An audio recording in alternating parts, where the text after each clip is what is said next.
Hello, শুনতে পাওয়া যাচ্ছে? হ্যাঁ স্যার। তাহলে হ্যাঁ স্যার, শুরু করে শুনতে দিই নাকি? পাচ্ছি। হ্যাঁ বলি। হ্যাঁ স্যার। হ্যাঁ, শুরু করে দিই তাহলে। 4 জন, ঠিক আছে। তো আগের দিন আমরা বলছিলাম যে একটা প্রত্যয় পড়বো আমরা। তো সেই প্রত্যয়টা আগে পড়ে নিয়ে তারপরে একটা গল্প পড়বো। তো সত্যি প্রত্যয় সম্বন্ধে আমরা কিছু জানি, তবুও সেই সম্বন্ধে স্পেশাল কিছু যদি আছে একবার রিভাইজ করে নেবো জাস্ট।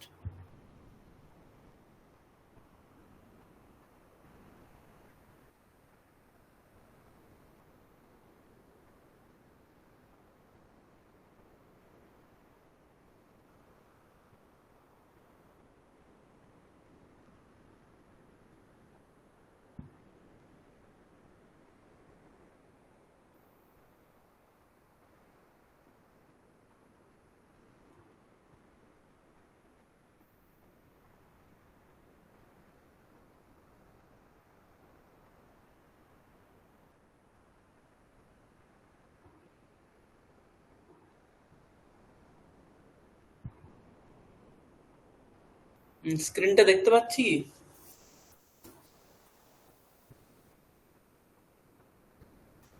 স্ক্রিনটা সকলে দেখতে পাচ্ছি? দেখতে পাচ্ছি স্যার। হুম।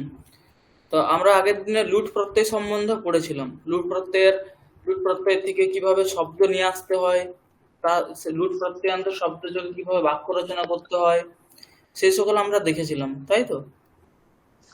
তো হ্যাঁ প্রথমে স্যার। আমি বলেছিলাম, হ্যাঁ। বলুন।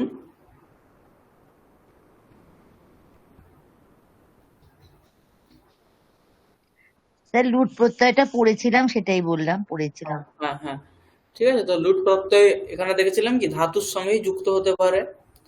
আমরা স্যার, একটা দেখেছিলাম। কথা জিজ্ঞেস করবো। হ্যাঁ, হ্যাঁ। স্যার, লুট প্রত্যয়টা বলতে অনট প্রত্যয়টাকেই বোঝাচ্ছে তো স্যার? অনড় প্রত্যয়টা কি সমগ্র ব্যাকরণ কৌমুদীতে আছে?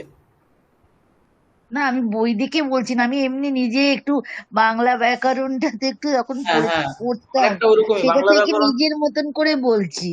হ্যাঁ, বাংলা ব্যাকরণ আমি অতটা জানি না, তবে এরকমই কিছু হবে। সাধারণত সমগ্র ব্যাকরণ কৌমুদীতেও এরকম লুট প্রত্যয় না ব্যবহার করে অনড় প্রত্যয়ের কথাই বলা ও হয়েছে মনে আচ্ছা হয়। আচ্ছা, না আমি নিজের মানে এটা ভেবে নিয়ে ওই গমন হ্যাঁ, টমন ওরম দানাম করতি এরকম যেগুলো, ওইটা অনটা ওই আপনি যে সূত্রটা হ্যাঁ, দিয়েছেন যে ও অটা থাকে আর আর এটাতে তোমার অন তার সঙ্গে অন যুক্ত হয়, সেটা থেকে আমি ভাবলাম যে অনট প্রত্যয়টা কি আমরা বাংলায় পড়েছিলাম, সেটার হ্যাঁ, জন্যই হ্যাঁ, বললাম ওটাই তো। ওটাই ওটাই। আচ্ছা আচ্ছা, ঠিক আছে স্যার। ঠিক আছে। তো লুট প্রত্যয় আমরা প্রথমেই দেখেছিলাম কি যে ধাতুর সঙ্গেই শুধুমাত্র যুক্ত হতে পারে, কারণ অনেক ধরনের প্রত্যয় আছে, সব প্রত্যয় ধাতুর সঙ্গে যুক্ত হতে পারে না। হ্যাঁ, তো লুট প্রত্যয় কিন্তু ধাতুর সঙ্গে যুক্ত হতে পারে। ঠিক আছে। তো এটা একটা বিশেষ কিছু কিছু প্রত্যয় আছে, যেমন যেগুলো শুধুমাত্র শব্দ বা প্রাতিপদিক যেটাকে আমরা বলছিলাম, সেই প্রাতিপদিকের সঙ্গে যুক্ত হতে পারে, এরকমও আছে। তো লুট প্রত্যয়ের একটা বৈশিষ্ট্য বলা যেতে পারে কি শুধুমাত্র ধাতুর সঙ্গেই যুক্ত হতে পারে। হ্যাঁ, তারপরে লুট প্রত্যয়ে দেখেছিলাম কি লুট প্রত্যয়ের অবয়বে কি থাকে, কি অবশিষ্ট থাকে, সেটা সম্বন্ধে আমরা দেখেছিলাম। তারপরে দেখেছিলাম লুট প্রত্যয়ান্ত শব্দের ব্যবহার কিভাবে হয়। হুম।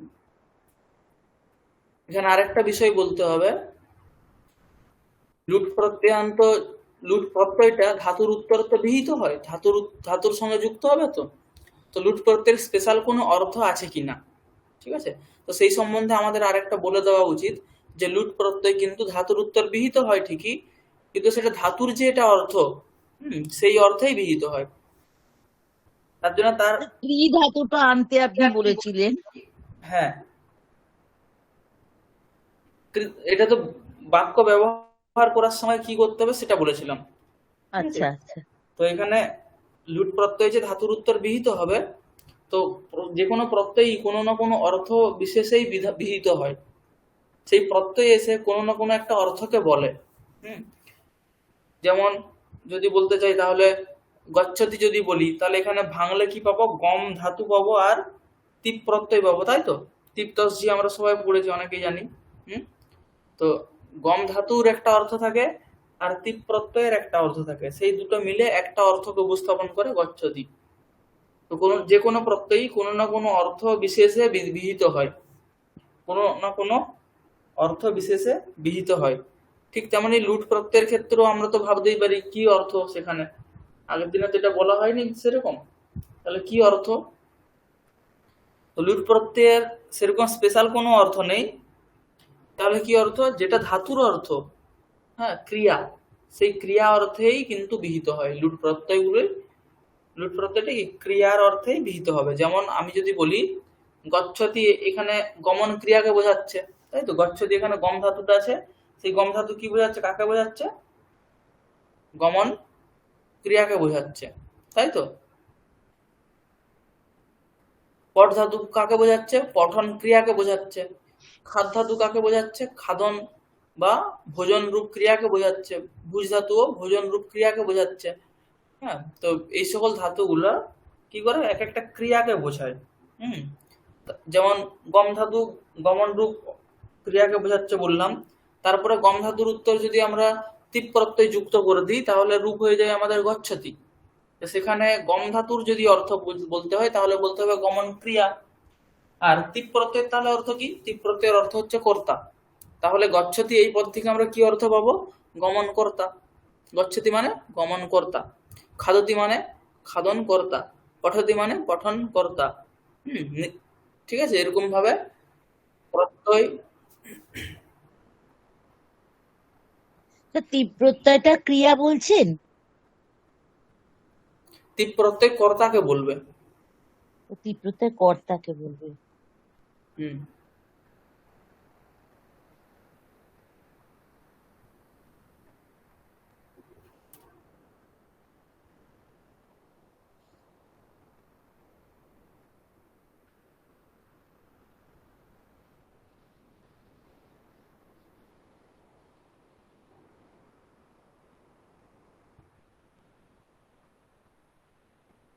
তাহলে তীপ প্রত্যয় কর্তাকে বলছে, তার জন্য গচ্ছতি এই পদটার অর্থ আমরা কি পাচ্ছি? গমন কর্তা, তাই তো। সেরকম পঠতি পঠন কর্তা, হ্যাঁ, এরকম ধরনেরই আমরা অর্থ বুঝতে পারি, তাই তো। ঠিক তেমনি এখানে যদি বলি গম ধাতু, তার অর্থ হচ্ছে গমন, তাহলে তারপরে যে প্রত্যয়টা হচ্ছে লুট প্রত্যয়, সেই প্রত্যয়টার অর্থ কি? তো সেই প্রত্যয়ের কোনো স্পেশাল অর্থ নেই। হুম, তাহলে কোন অর্থে বিহিত হচ্ছে? ধাতুর যে অর্থ সেই অর্থেই বিহিত হচ্ছে। মানে গমন, গমনম, এখানে কিন্তু এরও অর্থ হচ্ছে গমন ক্রিয়াই, আর অন্য কিছু নয়।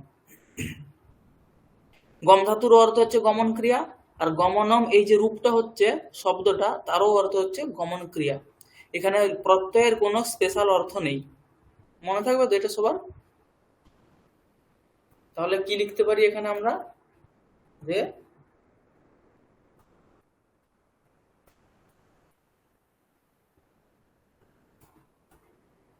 রুট প্রত্যয়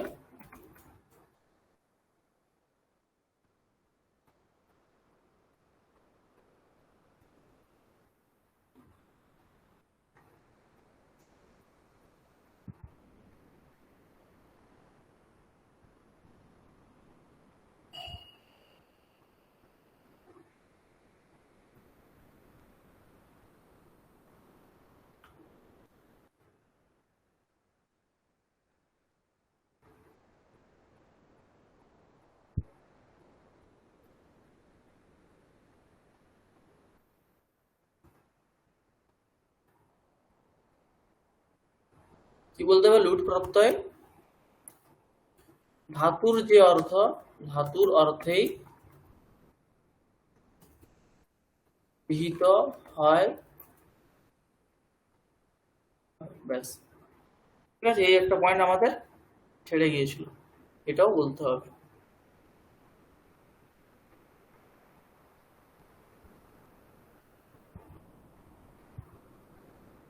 ধাতুর অর্থেই বিহিত হয়, ঠিক আছে। তো এই হচ্ছে আমাদের লুট প্রত্যয়ের নিয়ম পেয়েছিলাম আমরা। এখন আমাদের আজকে পড়বো শত্রু প্রত্যয়।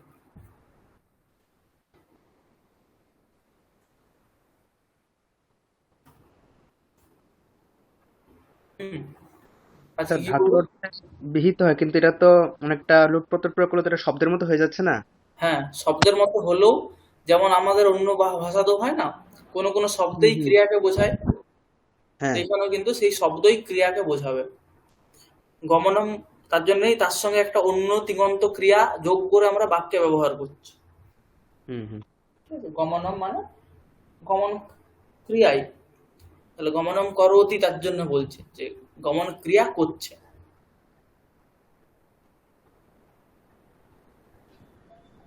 স্যার, ভাব বাচ্চে ক্রি ধাতুটা কি অনুসারে হয় লিউট প্রত্যয়ের ক্ষেত্রে? ভাব পাচ্ছে বলতে যেমন মানে কর্তৃবাচ্য কর্মবাচ্যেরটা তো আমরা দেখলাম, ভাব বাচ্চে কি ব্যবহার হয় না লিউট প্রত্যয়? হয়তো কর্মবাচ্যে কিরকম দেখেছি আমরা, যে কর্তায় ষষ্ঠী প্রয়োগ করতে হয়। যেমন আম, কর্মবাচ্যে কালকে আমরা এখনো দেখিনি, কর্তৃবাচ্যেই আমরা সব উদাহরণগুলো দিয়েছিলাম। ঠিক আছে, এই যে যেমন এখানে দিয়েছিলাম দর্শকাহ নাটকানি পশ্যন্তি, কর্তৃবাচ্যে উদাহরণগুলো দিয়েছিলাম। যদি কর্মবাচ্যে দিই তাহলে এরকম বলতে হবে যে, হ্যাঁ এরকম ভাবে প্রয়োগ করতে হবে, দর্শকৈহি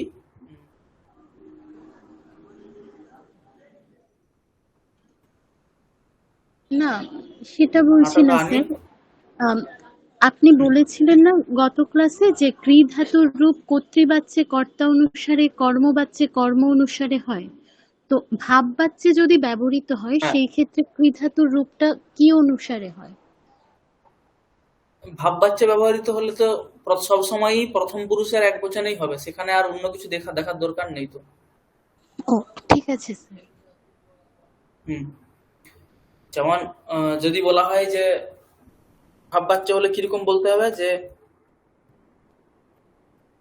রামেণ ভূয়তে, এই বাক্যকে আমাকে লুট প্রত্যয় দিয়ে প্রয়োগ করে দেখাতে হবে। তাহলে কি বলতে হবে,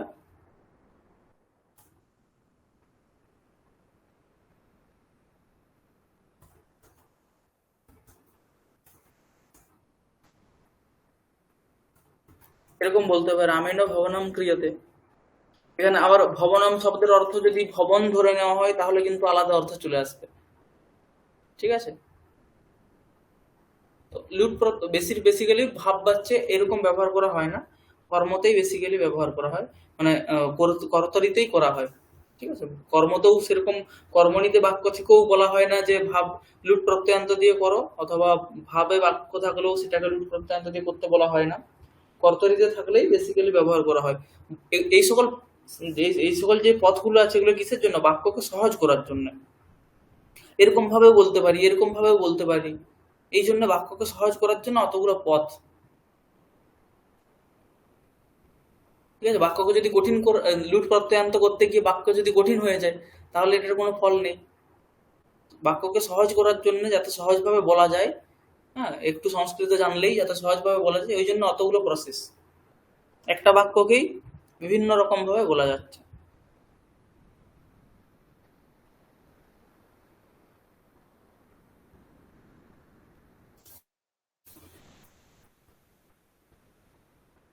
তো সত্যি প্রত্যয়ের ক্ষেত্রেও আমাদের কিছু নিয়ম আছে। একই, প্রথম নিয়ম হচ্ছে একই, সত্যির প্রত্যয় হোক বা যে কিছুই হোক, সত্যি প্রত্যয় হোক কি হয়,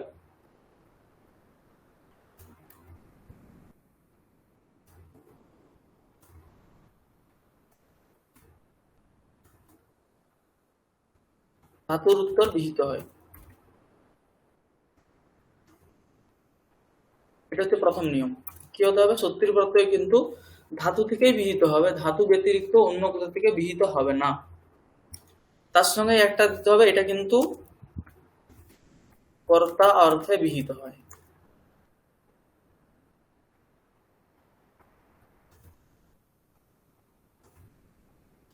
ঠিক আছে, একটু আলাদা আলাদা করেও লেখা যেতে পারে, একসঙ্গেও লেখা যেতে পারে। তাহলে কি হচ্ছে, সত্যির প্রত্যয় ধাতু, ধাতুর উত্তর বিহিত হবে। ধাতুর উত্তর কোন অর্থে বিহিত হবে, কর্তা অর্থেই বিহিত হবে। ঠিক আছে, তো এর বাকি সত্যির প্রত্যয় থেকে সাক্ষাৎ, যেমন আমরা লুট প্রত্যয় থেকে বললাম যে ধাতুর সঙ্গে অনযোগ করলেই হয়ে যায়, লুট প্রত্যয়ের ক্ষেত্রেও, সত্যির প্রত্যয়ের ক্ষেত্রেও আমাদের একটু প্রসেস আছে কিভাবে আমরা সত্যির প্রত্যয়ান্ত রূপ পাবো। ঠিক আছে, তো তার জন্য সত্যির প্রত্যয়ান্ত রূপ পাওয়ার জন্য আমাদের কিছু একটা প্রসেস আছে। হুম তো সেই প্রসেসগুলো এখন আমি একটু একটু করে বলছি।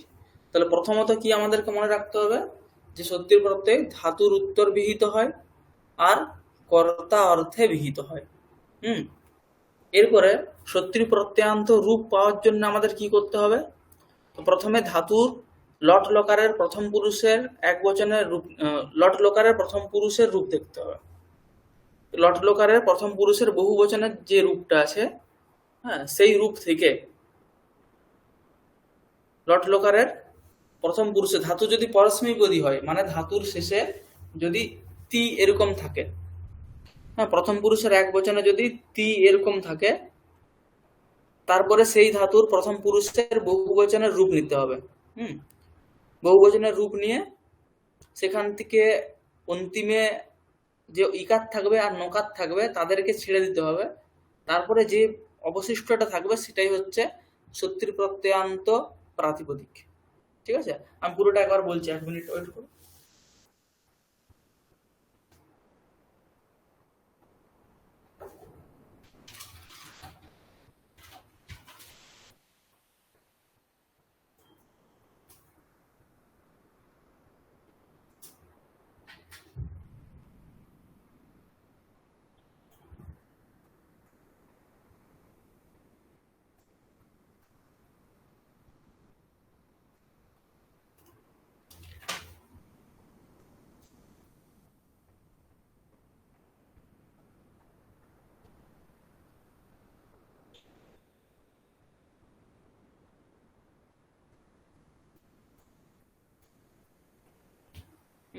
এখানে আরেকটা মনে রাখতে হবে, সত্যির প্রত্যয়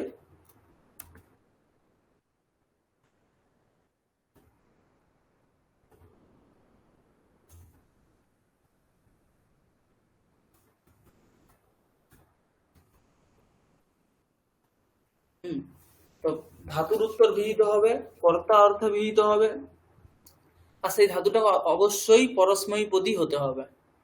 পরস্মৈপদী মানে গচ্ছতি, দদাতি, ইয়াতি এরকম রূপ হতে হবে, পশ্যতি। তাহলে পরস্মৈপদী ধাতু হতে হবে, আর তার সেই পরস্মৈপদী ধাতু থেকে কর্তা অর্থে সত্যির প্রত্যয় বিহিত হবে। ঠিক আছে, তো এরপরে সত্যির প্রত্যয়ান্ত রূপ দেখার জন্য আমাদের কিছু নিয়ম ফলো করতে হবে। ঠিক আছে, তার জন্য প্রথম নিয়ম হচ্ছে কি, যদি সত্যির প্রত্যয় এরপরে কোন অর্থে বিহিত হচ্ছে, ধাতুর উত্তর কর্তা অর্থে বিহিত হচ্ছে। ঠিক আছে, এরপরে প্রত্যয়গুলো যে অর্থে বিহিত হয় তাকে উক্ত করে। উক্ত করে মানে কি জানা আছে? এই উক্ত শব্দটা কি আগে শোনা হয়েছে কোথাও? উক্ত মানে তো বলা। হ্যাঁ, মানে প্রত্যয় উক্ত করে, এই সকল বিষয়টা শোনা হয়েছে কি? মনে পড়ছে না, না সেরকম কিছু শুনেছি বলে। আচ্ছা, তো আমি একটু বলে দিচ্ছি। হ্যাঁ, তো ধাতুর উত্তরে যে সকল প্রত্যয়গুলো বিহিত হয়, সেই সকল প্রত্যয়গুলো যে অর্থে বিধান করা হচ্ছে, হ্যাঁ, তো সেই প্রত্যয়ের দ্বারা সেই অর্থটা তো উক্ত হয়ে যাচ্ছে, বলা হয়ে যাচ্ছে। বলা হচ্ছে কিনা? যেমন আমরা যদি একটা প্রত্যয় বলি রামঃ গৃহম গচ্ছতি, বা এই যে এই বাক্যটা লক্ষ্মণঃ রামঃ লক্ষ্মণায় গাম দদাতি, এখানে দদাতি ক্রিয়াপদ আছে। দদাতি ক্রিয়াপদ ভাঙলে কি কি পাবো আমরা? দা ধাতু পাবো আর পিক প্রত্যয় পাবো, তাই তো? দা প্লাস তিন প্রত্যয়। হ্যাঁ, দা ধাতু আর তিপ প্রত্যয়, তিপ। প্রত্যয়, ঠিক আছে, এরপরে দা ধাতুর অর্থ পরস্মৈপদী ধাতু স্যার। পরস্মৈপদী ধাতু। এরপরে দা ধাতুর অর্থ হচ্ছে কি? দান ক্রিয়া। তিপ প্রত্যয়ের অর্থ কি? কর্তা, তাই তো? তাহলে এখন তিপ প্রত্যয় কোন অর্থকে উক্ত করছে? কর্তাকে উক্ত করছে, তাই তো? কর্তাকে উক্ত করছে কিনা? হ্যাঁ, রাম প্রথম পুরুষ, এই প্রথম পুরুষের এক বচন, না সেটা দদাতি হয়েছে। না, সেটা দেখতে হবে না, এখানে দেখতে হবে যে এখানে যে তিপ প্রত্যয় রয়েছে তার অর্থ কি। তো তার তিপ প্রত্যয়ের যেটা অর্থ হবে সেই তিপ প্রত্যয় তাকে উক্ত করবে। ঠিক আছে, তো তিপ প্রত্যয়ের অর্থ হচ্ছে এখানে কর্তা, তাহলে যে প্রত্যয় যে অর্থে বিহিত হয় সেই প্রত্যয় সেই অর্থকে উক্ত করে। ঠিক আছে, এটা হচ্ছে নিয়ম। তাহলে এখন আমাদের দা ধাতু থেকে তিপ প্রত্যয় আছে, তাহলে তিপ প্রত্যয় কোন অর্থে বিহিত হয়েছে? কর্তা অর্থে বিহিত হয়েছে। তার জন্য তিপ প্রত্যয় কাকে উক্ত করবে? কর্তাকে উক্ত করবে। আর বাকি সবাইকে কি করবে? অনুক্ত করবে। ঠিক আছে, অতটা ক্লিয়ার হয়েছে?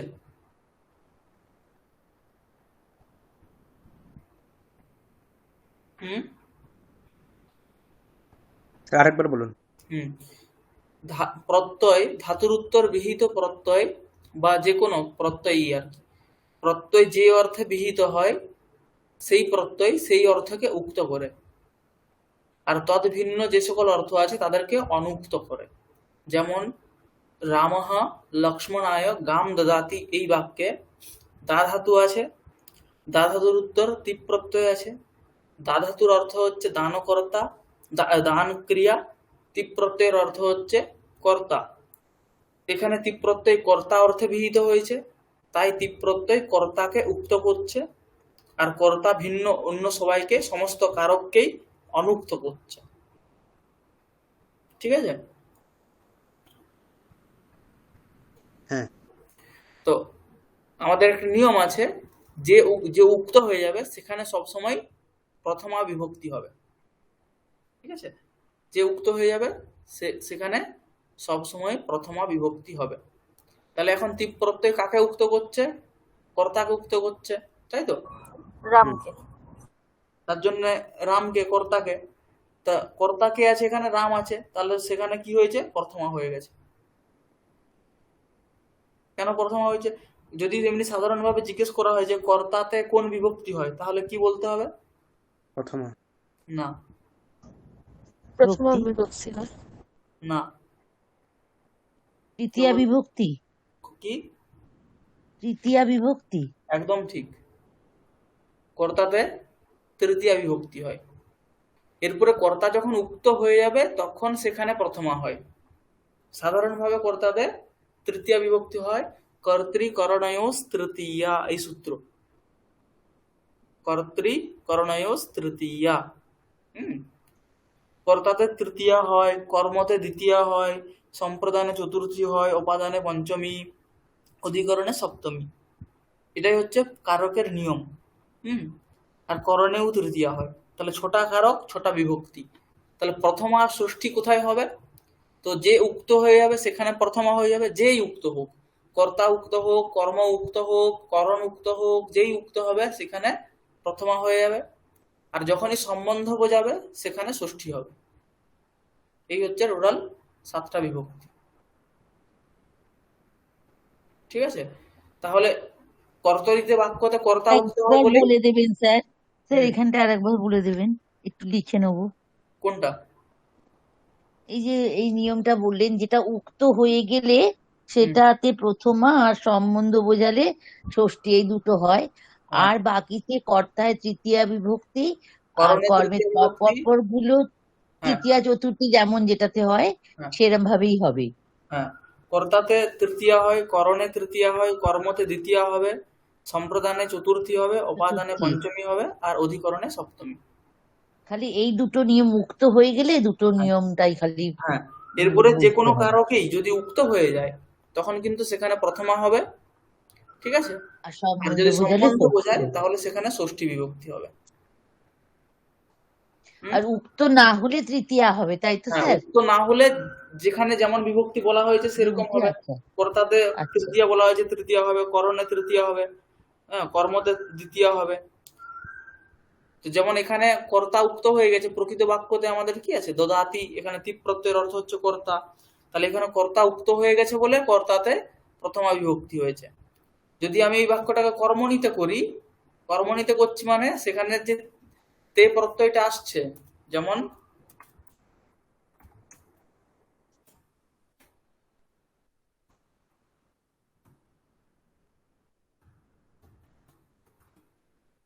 এটা বাক্য হবে।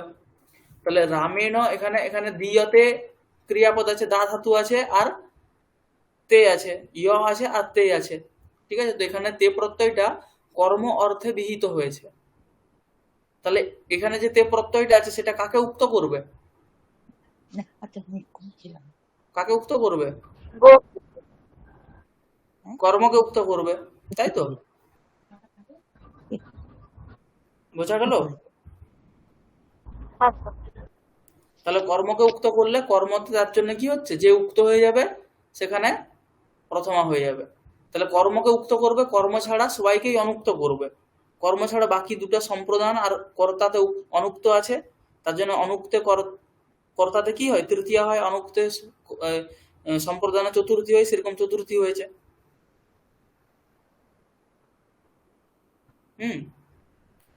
তো যে উক্ত হয়ে যাবে, মানে যে যে প্রত্যয় যে অর্থে বিহিত হয় সেই প্রত্যয় সেই অর্থকে উক্ত করে, আর সেই অর্থ ভিন্ন বাকি সবাইকে কিন্তু অনুক্তও করবে।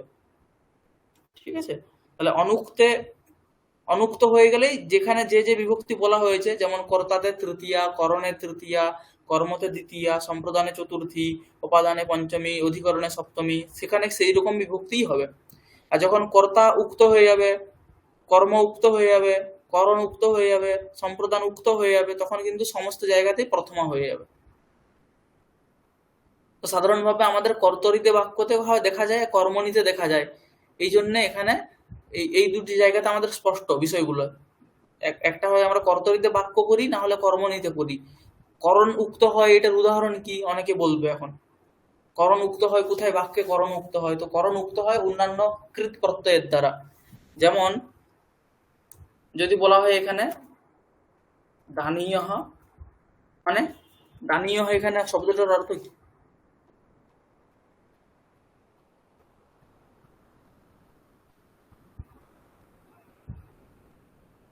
অনেক রকম অর্থ হতে পারে। দানীয় বসুহু হতে পারে কিনা? দানীয় বসুহু বললে দানীয় এখানে যে প্রত্যয়টা আছে, হ্যাঁ কোনো একটা প্রত্যয় আছে, এই প্রত্যয়, এই প্রত্যয়টা কোন অর্থে হয়েছে সবাই বুঝতে পারছে, কোন অর্থে হয়েছে? কে বলতে পারবে? বিশেষণ। না, বিশেষণ অর্থেও কোনো প্রত্যয় হয় না। দান করা হচ্ছে কর্তা অর্থে, পশু কর্তা দান অর্থে হচ্ছে করছে। না, পশু দান করছে কি? না না, পশুকে দান দানীয় করা হচ্ছে, পশু মানে দানকৃত পশু এই টাইপের কিছু একটা বোঝাচ্ছি। করা উচিত স্যার, অনিয় প্রত্যয়। না না, উচিত সেরকম অর্থ নয় এখানে। দানীয় পশুহু, তাহলে দান কাকে করা হচ্ছে এখানে? পশুকে। পশুকে, তাই তো? তাহলে পশু এখানে কি বস্তুতঃ? কর্ম। কর্ম। কর্তা। কর্ম কি করে করতে হয়? কর্ম পশু কি কর্ম করে? হ্যাঁ কর্ম। কর্ম। তাহলে না না, এখানে কর্ম এটা। এখানে কর্মতে প্রত্যয় হয়েছে। ঠিক আছে? ঠিক তেমনি আমি যদি এখানে বলে দিই দানীয় ব্রাহ্মণ, তাহলে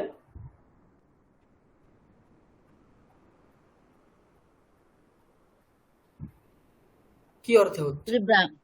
তাহলে এখানে তো ব্রাহ্মণকে দান করছে, হ্যাঁ, ব্রাহ্মণকে তো আর দান করে দিচ্ছে না।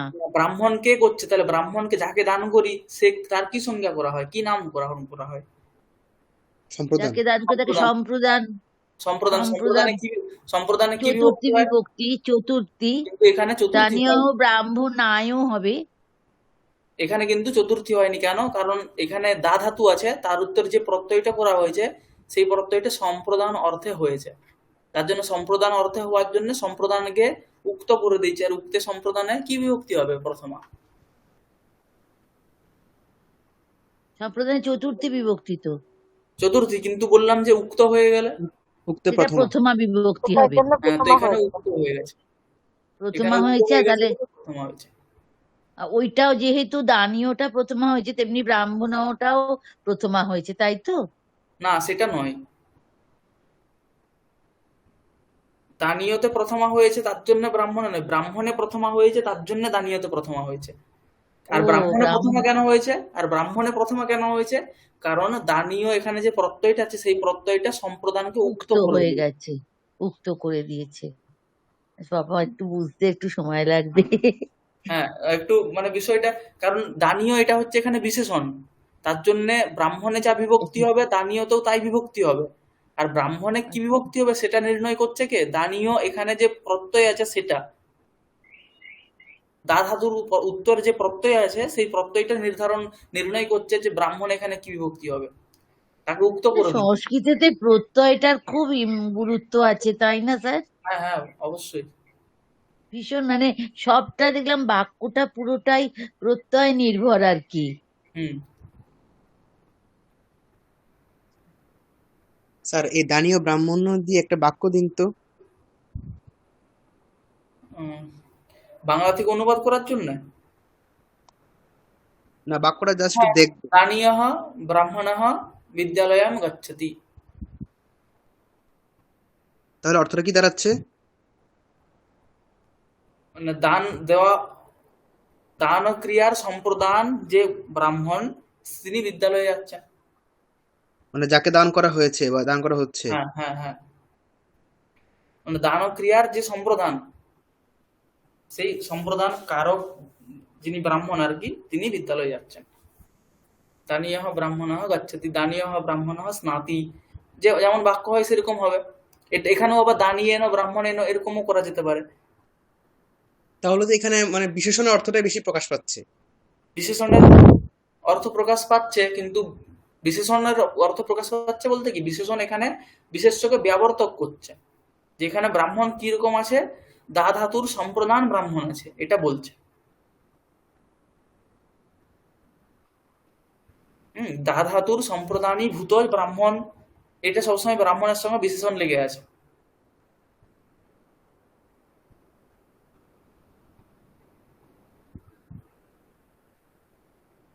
আচ্ছা, নর্মাল যে এরকম আমরা তি তাস অন্তি এরকম দিয়ে কি করা যাবে, যে গচ্ছতি ব্রাহ্মণ এই টাইপের কিছু করা যাবে?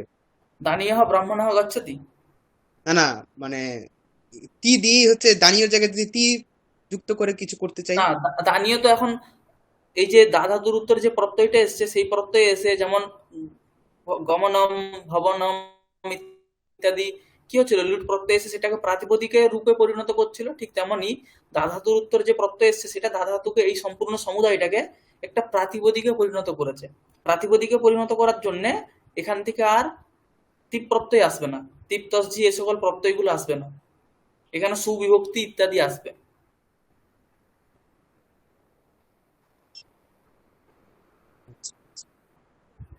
বুঝা গেছে? হুম। তো এই সকল বেশি প্রয়োগ হয় না, এরকমই প্রয়োগ কিছু কিছু জায়গাতে থাকে, কাব্যে বিশেষ বিশেষ প্রয়োগ কিছু থাকে, আমরা লৌকিক এতে অতটা গ্রাহ্য করে প্রয়োগ করি না এই সকলের। তার জন্য এগুলো শুনলে মনে হবে হ্যাঁ দানীয়ঃ ব্রাহ্মণঃ কিভাবে হয়, আমরা তো জানি কর্মতেই হয় শুধুমাত্র। তো এই ধরনেরও প্রয়োগ কিছু আছে আর কি। ঠিক আছে? তো আমাদের যেটা প্রকৃত বিষয় সত্যির প্রত্যয়, তো সেই সত্যির প্রত্যয় কি বললাম, যে ধাতুর উত্তর বিহিত হবে, কর্তা অর্থে বিহিত হবে, আর সেই ধাতুকে পরস্মৈপদী ধাতু হতে হবে। ঠিক আছে? এরপরে কিভাবে তার রূপ নিয়ে আসবো, তো প্রথমত হচ্ছে আমাদের কি বলতে যাচ্ছিলাম, যে কর্তা অর্থেই বিহিত হয়, তার মানে কি সত্যির প্রত্যয় কাকে উক্ত করে, কর্তা কি? সত্যির প্রত্যয় কাকে উক্ত করে, কর্তাকে? কর্তাকে উক্ত করে।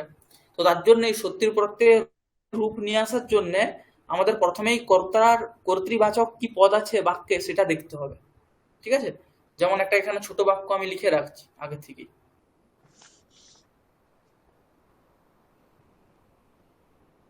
এখানে ছোট বাক্য কিছু লেখা আছে কি,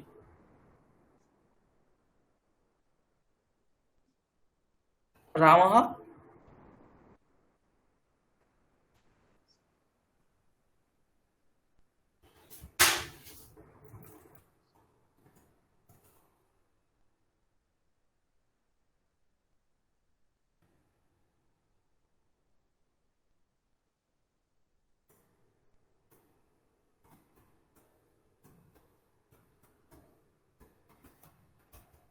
একটা বাক্য। হ্যাঁ, এখানে প্রথমত হচ্ছে আমাদের দেখতে হবে এখানে কি, প্রথমত হচ্ছে এখানে এই বাক্য থেকে যদি আমরা, এখানে গম ধাতু আছে, এই বাক্যকে আমি যদি বলি যে এটা সত্যি প্রত্যয়ান্ত রূপ দিয়ে এই বাক্যের প্রয়োগ করো, এই বাক্যটাকে রূপান্তরিত করো, তখন কি করতে হবে আমাদের, তো এখানে গম ধাতু আছে দেখতে হবে, তো এই গম ধাতু থেকে আমাদের সত্যি প্রত্যয় নিয়ে আসতে হবে। তো গম ধাতু থেকে সর্তি প্রত্যয় নিয়ে আসার জন্য গম ধাতুর প্রাতিপদিক যেটা, সেই প্রাতিপদিকটা কিভাবে পাবো আমি? তো তার জন্য আমাকে প্রথমে দেখতে হবে, যেহেতু গম ধাতুর উত্তরে যে সর্তি প্রত্যয় আসবে সেটা কর্তা অর্থে আসবে, তার জন্য প্রথমেই আমাকে দেখতে হবে এখানে কর্তৃবাচক পদ কি আছে, শব্দ কি আছে। তো এখানে কর্তৃবাচক শব্দ কি আছে? রাম। রাম শব্দের অ্যাড্রেস কেউ বলতে পারবে? রাম শব্দটা কি ধরনের শব্দ? অত্যন্ত পুংলিঙ্গ শব্দ। হুম, ঠিক আছে। তো পুংলিঙ্গ, এখানে আমাদের রাম শব্দটা পুংলিঙ্গ শব্দ। তো প্রথমে দেখতে হবে শব্দটা কর্তৃবাচক শব্দ কোন লিঙ্গে আছে। যদি সেটা পুংলিঙ্গে অথবা নপুংসক লিঙ্গে হয়, ঠিক আছে, কি দেখতে হবে? যদি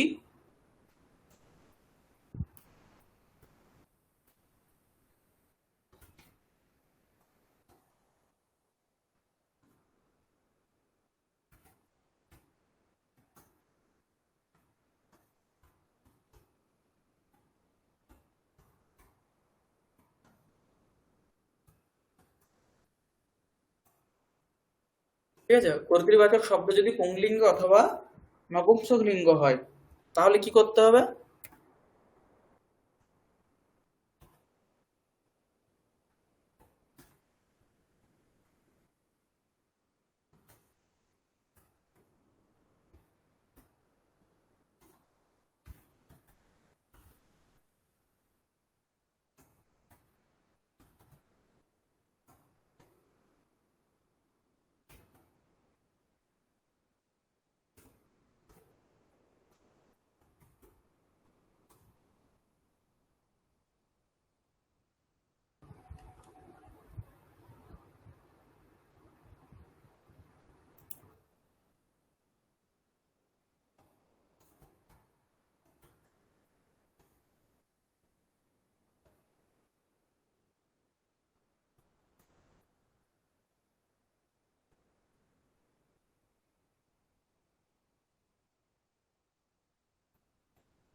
আচ্ছা,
ঠিক আছে, কি বলা হচ্ছে?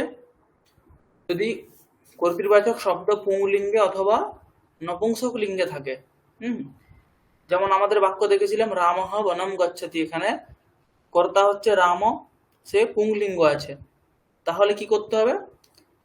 বাক্যে যে ধাতু ব্যবহার আছে, গম ধাতু ব্যবহার আছে, সেই গম ধাতুর লট লকারের প্রথম পুরুষের বহুবচনের রূপ নিতে হবে। তো গম ধাতুর লট লকারের প্রথম পুরুষের বহুবচনে কি রূপ হয়?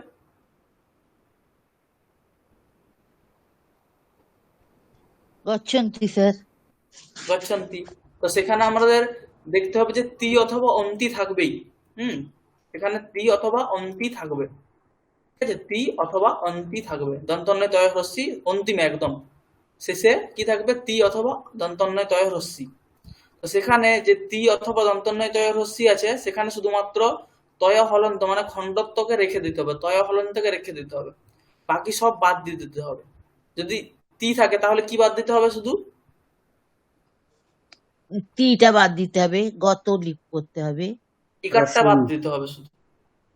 হ্যাঁ, হর্ষ যদি ইকারটা, হ্যাঁ দন্তন্বয় তয় হ্রস্বী থাকে তাহলে সেখান থেকে কি বাদ দিতে হবে, অন্তি, দিতে অন্তিটা। হবে দন্তন্য আর হ্রস্ব ইকার। ঠিক আছে, তাহলে সেখান থেকে শুধুমাত্র ত রেখে বাকি সব বাদ দিলেই সত্যি প্রত্যয়ান্ত যে প্রাতিপদিক সেটা পাওয়া যাবে।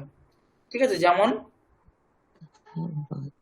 যেমন হচ্ছে এখানে এই বাক্য রামহ বনম গচ্ছতি, এখানে ঠিক আছে এই বাক্যতে দেখো, ঠিক আছে রামহ বনম গচ্ছতি, এখানে কর্তৃবাচক শব্দ হচ্ছে রাম, সেটা পুংলিঙ্গে আছে। তাহলে প্রকৃত বাক্যে যেটা ক্রিয়াপদ গচ্ছতি গম ধাতু, তার প্রথম পুরুষের বহুবচনের রূপ হচ্ছে কি গচ্ছন্তি, সেখানে শেষে কি আছে দন্তন্বয় দ্বয় হ্রস্বী আছে। তো সেখানে হ্রস্ব ইকার আর দন্তন্যটাকে বাদ দিলে কি থাকবে, গচ্ছত। রাম মানে গচ্ছত। গতবান, এটা হচ্ছে প্রাতিপদিক। না গতবান কি করে হয়? গতবান তো হচ্ছে তবু প্রত্যয় হয়ে যায়। তবধ প্রত্যয়, এটা সত্রী প্রত্যয়। ও সত্যি, গচ্ছত। গচ্ছত, হ্যাঁ গচ্ছত এটা হচ্ছে কি হলো, প্রাতিপদিক হলো। এরপরে এই গচ্ছত প্রাতিপদিকের রূপটা কিভাবে বস করব আমরা, তো কর্তাকে দেখে। হ্যাঁ, কর্তা এখানে যে যদি প্রথম আর এক বচনে আসে তাহলে গচ্ছত শব্দে পুংলিঙ্গের প্রথম আর এক বচনে কি রূপ হবে, গচ্ছতঃ। না রামঃ। তয় হলন্ত শব্দ কি কি শব্দ আছে, তয় হলন্ত পুংলিঙ্গের শব্দ কি কি বলা হয়েছিল মুখস্থ করার জন্য, ওই নায়ক শব্দ বলা হয়েছিল না, সেখানে তয় হলন্ত শব্দ কি ছিল, এর রূপ কিভাবে হয়, গচ্ছন গচ্ছন্তৌ গচ্ছন্তঃ, গচ্ছন্তম। মহৎ শব্দের তো এরকম রূপ হয় না, মহান ওখানে মহান মহান্তৌ এরকম হয়, তো এটা একটু আলাদা রকমই। গচ্ছন গচ্ছন্তৌ গচ্ছন্তঃ গচ্ছন্তম গচ্ছন্তৌ গচ্ছতঃ গচ্ছতা গচ্ছদ্ভ্যাম গচ্ছদ্ভিঃ গচ্ছতে গচ্ছদ্ভ্যাম গচ্ছদ্ভ্যঃ গচ্ছতঃ গচ্ছদ্ভ্যাম গচ্ছদ্ভ্যঃ গচ্ছতঃ গচ্ছতোঃ গচ্ছতাম গচ্ছতি গচ্ছতোঃ গচ্ছৎসু, এরকম রূপ হয়। ধাবন ধাবন্তৌ ধাবন্তঃ ধাবন্তম ধাবন্তৌ ধাবতঃ ধাবতা ধাবদ্ভ্যাম ধাবদ্ভিঃ ধাবতে ধাবদ্ভ্যাম ধাবদ্ভ্যঃ ধাবতঃ ধাবদ্ভ্যাম ধাবদ্ভ্যঃ ধাবতঃ ধাবতোঃ ধাবতাম ধাবতি ধাবতঃ ধাবৎসু। ঠিক আছে, এই ধরনের রূপ হয়। তাহলে পুংলিঙ্গে থাকলে পুংলিঙ্গের রূপ এরকম ভাবে হয়। তাহলে রাম শব্দে যে মানে কর্তাবাচক যে শব্দটা থাকবে কর্তৃবাচক, সেখানে যা বিভক্তি আছে সেরকম অনুযায়ী করতে হবে, সবসময় প্রথমাই থাকবে। ঠিক আছে, তাহলে প্রথমা করে দিলেই হচ্ছে। তাহলে রামহ বনম গচ্ছতি এটাতে করতে গেলে কি করতে হবে, রামহ বনম গচ্ছন, এখানে আর এখানে একটা যেমন আগে ক্রিধাতু ব্যবহার করেছিলাম, এখানে অস্ধাতুর ব্যবহার করতে হবে। সেই অস্ধাতুটা রামকে মানে কর্তা যে হবে তাকে অনুসরণ করে চলবে।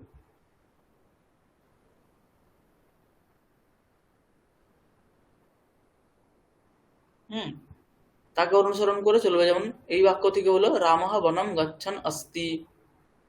খাদ ধাতু থেকে করলে কি হবে, খাদ ধাতুর রূপ কিভাবে নিয়ে আসতে হবে, খাদন अस्ति। খাদন अस्ति। ঠিক আচ্ছা, আছে, বাকিরা সবাই এটাই এটাই কি প্রেজেন্ট কন্টিনিউয়াস বোঝাচ্ছে? হ্যাঁ হ্যাঁ হ্যাঁ হ্যাঁ এটাই। বস্তুত প্রেজেন্ট কন্টিনিউয়াস সেরকম ভাবে বলা যাবে না, সংস্কৃতে এরকম কোনো ভাগ হয় না। ঠিক আছে, প্রেজেন্ট কন্টিনিউয়াস এরকম ভাবে সবটাই হচ্ছে লটলকার বর্তমান কাল। ঠিক আছে, বর্তমান কালেরও আবার ক্রমশ ভাগ হয় না সংস্কৃতে, অতীতেরও ঠিক সেম। ক্রমশ এরকম ভাগ হয় না, যেটা অতীত অতীতেই। Present perfect. না, এখানে কিন্তু ওরকম কোনো ভাগ হয় না, সংস্কৃতে এরকম হ্যাঁ, কোনো ভাগ হয় না। সত্যি হয় না, ইংলিশের মতন নয়। না, না এরকম ক্রিয়াপদ কারণ কারণ সন্ত্রাস এখানে এখানে এখানে এখানে প্রত্যেকটা ক্রিয়া মানে কি, এখানে ক্রিয়া মানে হচ্ছে যেমন পচতি যদি বলা হয়, তাহলে পচতি ক্রিয়াটা যতক্ষণ পর্যন্ত আছে, কতক্ষণ থাকে পচতি ক্রিয়াটা, যতক্ষণ পর্যন্ত আমি মনে ভেবে নিলাম যে আমি রান্না করছি, মানে ভেবে নিলাম মানে সেই ভাবনা উদয় হওয়া থেকেই কিন্তু পচতি এরকম প্রয়োগ হতে থাকবে, যতক্ষণ না পর্যন্ত সে রান্নাঘর থেকে বেরিয়ে আসছে। হয় না, আমরা বাংলাতে কিরকম বলি,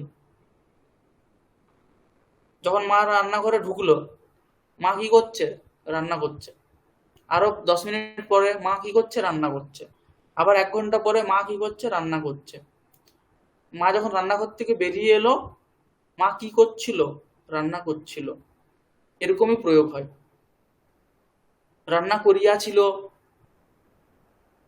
এরকম ভাবে কেউ বলেনি, মানে যে মানে সেরকম অর্থ প্রকাশ কেউ করে না, সেরকম কালের বিবক্ষা কেউ করা হয় না, সব অতীতটাই বোঝানো হয়। ঠিক আছে, তো সংস্কৃতেও কিন্তু সেরকমই, অতীতটা, অতীত মানে অতীত।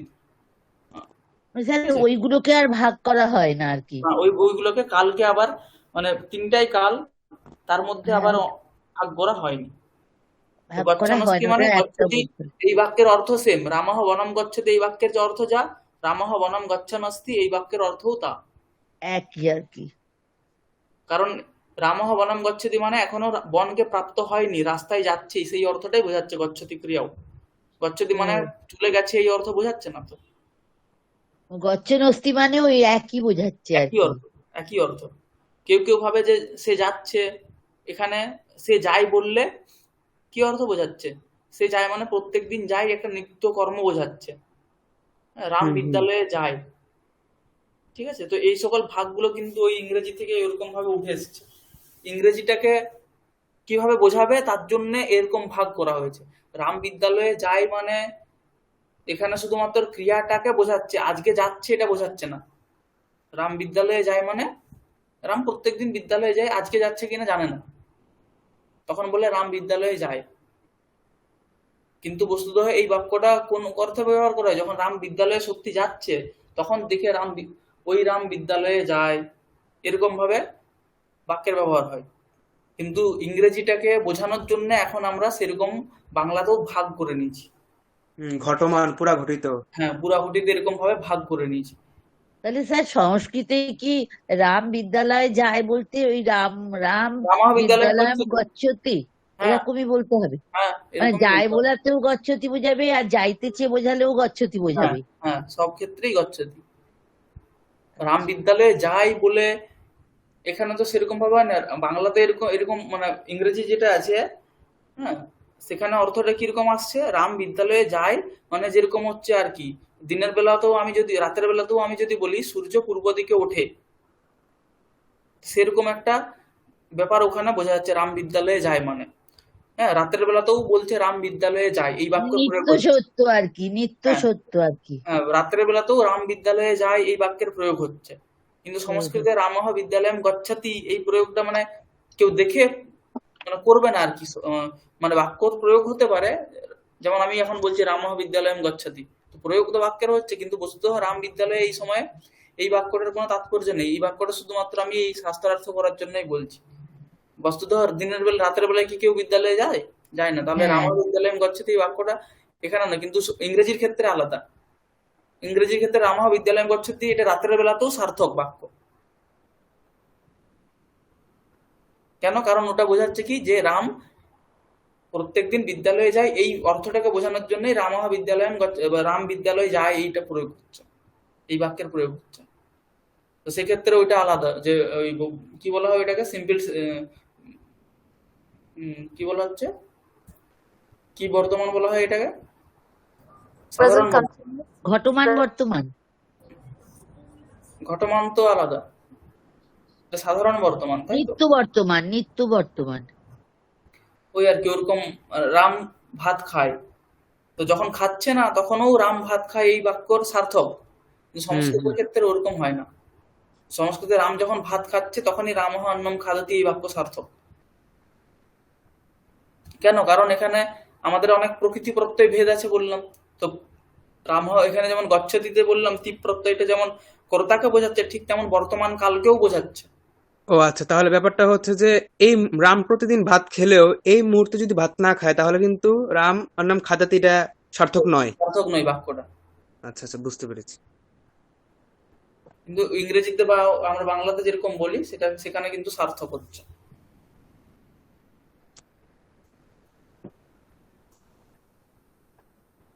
কারণ বললাম যে এই যে তিপ প্রত্যয় আছে, তিপ প্রত্যয় যেমন কর্তাকে বলছে, উক্ত করছে, ঠিক তেমনি কালকেও বোঝাচ্ছে, বর্তমান কালকেও বোঝাচ্ছে। হুম। তো তাহলে তো স্যার সার্থকই হচ্ছে যে রামহ অন্নম খাদতি। তা এটা যদি আমি রাত্রিবেলাতেও বলি তাহলে তো এটা বাক্যটা তো বর্তমান কালেই তো সে বোঝাচ্ছে। না, বাক্যটা বর্তমান কালে কি করে বোঝাচ্ছে? বাক্যের যে অর্থটা, রাম যদি এখন ভাত না খাচ্ছে তাহলে আমি রামহ অন্নম খাদতি কিভাবে বলতে পারি? কিন্তু বাক্যটা তো ভুল নয় স্যার। বাক্যটা ভুল মানে কি? বাক্যটা সার্থক নয় এখানে। বাক্য আচ্ছা তো ঠিক আছে, আচ্ছা। বাক্য তো ব্যাকরণগত ঠিক আছে, সেটা আমি মানছি, কিন্তু এখানে অর্থটা ঠিকঠাক আসছে না তো। কারণ রাম এখন ভাত খাচ্ছে না, আমি তাহলে বলতে তখন কি বলতে হবে স্যার, যদি রাত্রি সকালবেলায় তখন ওই প্রত্যয়গুলো ব্যবহার করে ওইগুলো ইউজ করে তখন বলতে হবে? কিরকম? যদি আমি প্রত্যেকদিন মানে এই অর্থটা বলতে চাই বাংলাতে, যেমন রাম প্রত্যেকদিন ভাত খায়, হ্যাঁ, এই অর্থটা, তাহলে সেখানে সেরকম প্রত্যয়হম ওইসব বলতে হবে, তাহলে বোঝাবে। মানে সংস্কৃতই যদি ওইটা আমি বলতে যাই যে রাম প্রত্যেক দিন ভাত খায়, তাহলে সেটাকে তো আমাকে ওই প্রত্যয় যোগ করে তো ওই খাওয়া ক্রিয়াটাকে তৈরি করতে হবে না? হ্যাঁ, খাদতি এরকমই বলতে হবে, তখন ওখানে প্রত্যয়হম এরকম বলতে হবে। আচ্ছা। ঠিক আছে, তো সেটা সেই ক্ষেত্রে ওই যে বললাম বাক্যটা ঠিক সার্থক হচ্ছে না, কিন্তু ওখানে বর্তমান অর্থটা বিবক্ষিত নয়, বা আরো ওখানে অনেক বিষয় আছে। ঠিক আছে, মানে সেই অত্যন্ত অনেক যে নিরর্থক সেটাও বলা যাবে না, কারণ সেখানে আরো লট লকার শুধুমাত্র যে বর্তমান কালেই হয় সেটাও নয়। অনেক ব্যাকরণগত নিয়ম আছে। হ্যাঁ, অনেক নিয়ম আছে। কারণ হ্যাঁ, আমি যদি বলি, আমরা অনেক সময় প্রয়োগ করি না, যেমন উম অনেকে বলে আচ্ছা শীঘ্রই তাড়াতাড়ি আয় তাড়াতাড়ি আয়, তখন আমরা কি বলি? যাচ্ছি যাচ্ছি যাচ্ছি, তাই তো? হ্যাঁ, তাহলে তখন কিন্তু আমরা রেডি হচ্ছি, হয়তো বেলটা পরছি বা হাতটা গোটাচ্ছি বা চুলটা আঁচড়াচ্ছি, কিন্তু কি বলি? যাচ্ছি। যাচ্ছি যাচ্ছি যাচ্ছি। এটা কখন বলে? যখন পা চলছে তখন বলে, তখন আমরা কি বলি? যাচ্ছি, তাই তো? কিন্তু হ্যাঁ, এরকমও তো প্রয়োগ করি আমরা, না ইংরেজিতেও বলি করেও, কাজটা না করেও একটু বলার জন্য বলছি যাচ্ছি। না, কিন্তু এই বাক্যটা তো ভুল নয়, বাক্যটা তো ঠিক। তো সেক্ষেত্রে কি হ্যাঁ, করা হয়? তো সংস্কৃতে এরকম অনেক নিয়ম আছে। তো সেখানে বর্তমান কাল যেহেতু সমীপে আছে, সমীপেই আমি এখনই কিছুক্ষণের মধ্যেই এই ক্রিয়াটা করব, তো সেখানে তার জন্য আরো করে কাজ চালাই। ঠিক আছে স্যার, আরো পড়তে পড়তে তখন শিখবো। হ্যাঁ হ্যাঁ, তো এরকম ব্যবহার হয়, ঠিক তেমন ওইখানেও ওরকম অর্থ কিছু আসবে, কিন্তু বর্তমান কালের যদি বলতে চাই আমি যে রামহ খাদতি অন্নম খাদতি বা রামহ বিদ্যালয়ম গচ্ছতি, তাহলে যখন যাচ্ছে তখনই আমরা এটা ব্যবহার করি। ঠিক আছে, আর যদি বলি প্রত্যয়হম, তাহলে তখন প্রত্যয়হম এই সকল পদ দিতে হবে সেই অর্থ বোঝানোর জন্য, এই পদটা দিতে হবে। তো এগুলো বিশেষ বিশেষ অর্থের বিচার, এগুলো অত দূর ডিটেলসে আমাদের যাওয়ার দরকার নেই। হ্যাঁ, তো এখানে রামহ বনম গচ্ছন অস্তি, এই বাক্যর এখানে এই বাক্যের সঙ্গে কোনো পার্থক্য নেই। এই বাক্যের যেটা অর্থ এই বাক্যেরও সেই তাই অর্থ। নাহলে রামহ বনম গচ্ছতি মানে রাম প্রত্যেকদিন বন যায় এরকম নয়, সেই অর্থ বোঝাচ্ছে। আর এখানে রামহ বনম গচ্ছতি মানে এই মুহূর্তে রাম বন যাচ্ছে এরকম অর্থ নয়। রামও একবারই বনে গিয়েছিল, আর রামহ বনম গচ্ছন অস্তি এটাও ওই একবারেই হয়েছিল। তার জন্য রামহ বনম গচ্ছতি মানে রাম প্রত্যেকদিন বন যায় খাদতির ক্রিয়ার মতো, সেরকমও নয় অর্থ।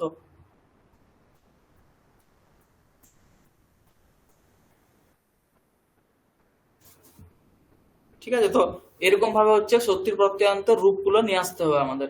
প্রথমত আরেকবার পুরো জিনিসটা আমি বলে দিচ্ছি। তাহলে সত্যির প্রত্যয় শুধুমাত্র ধাতুর উত্তর বিহিত হবে। কি ধরনের ধাতুর উত্তর বিহিত হবে? তো পরস্মৈপদী ধাতুর উত্তর বিহিত হবে। তারপরে বললাম কি সত্যি প্রত্যয় রূপ নিয়ে আসার জন্য কি করতে হবে, প্রথমেই যে বাক্য থেকে শত্রু প্রত্যয়ান্ত রূপ করতে বলেছে সেই বাক্যটা দেখতে হবে কর্তা কোন লিঙ্গে আছে। যদি কর্তা পুংলিঙ্গ অথবা নপুংসক লিঙ্গে হয় তাহলে সেই বাক্যে যে ধাতু ব্যবহার করা আছে, মানে যে ধাতু থেকে শত্রু প্রত্যয় করব, সেই ধাতুর লট লকারের প্রথম পুরুষের বহু বচনের রূপ নিতে হবে। এখানে যদি শেষে দেখবো আমরা তি অথবা দন্তন্বয় তয়রস্যই থাকবে, এই দুটার মধ্যে একটা থাকবেই থাকবে। ঠিক আছে, তো সেখানে আমাদের শুধুমাত্র তয় হলন্তকে রেখে বাকি সব বাদ দিয়ে দিতে হবে। দিলেই আমরা শত্রু প্রত্যয়ান্ত প্রাতিপদিক পেয়ে যাব। সেই প্রাতিপদিকের রূপ কার মতো হবে, তো কর্তৃবাচক যে শব্দ তার মতো রূপ হবে। কর্তা যেহেতু প্রথম আর এক বচন আছে তার জন্য এখানেও প্রথম আর এক বচন হলো রামঃ বনম গচ্ছন अस्ति। ঠিক আছে, সবাই এই বিষয়টা একবার যারা এখন খেয়াল করবে একটু অনুধাবন করে নাও। 5 মিনিট ব্রেক। ঠিক আছে, আচ্ছা, এই 5 মিনিট কর্তা পরে অর্থে আমাদের ক্লাস। বিহিত হয়, যে কর্তা অর্থে বিহিত হয়, এই লাইনটার আসলে এক্সাক্ট মানেটা কি হচ্ছে একবার একটু বলুন। মানে এখানে কর্তা অর্থে বিহিত হয় মানেই শক্তির প্রত্যয় কোন অর্থকে উক্ত করবে, কর্তা অর্থকে উক্ত করবে। তার সঙ্গে সেই সম্বন্ধ কাকে বোঝাচ্ছে, কর্তার সম্বন্ধ বোঝাবে, এটাই অর্থ। আচ্ছা, ঠিক আছে, কর্তার সঙ্গে নিজের সম্বন্ধ বোঝাবে, আর কিছুই নয়। সম্বন্ধ বোঝাবে, এরপরে শব্দের সঙ্গে শব্দের সম্বন্ধ কিভাবে বোঝাবে, তো কর্তৃবাচক শব্দ যেরকম রূপ হচ্ছে ঠিক তেমনই তার সঙ্গে তার বিশেষ্য বিশেষণ ভাব হয়ে যাবে।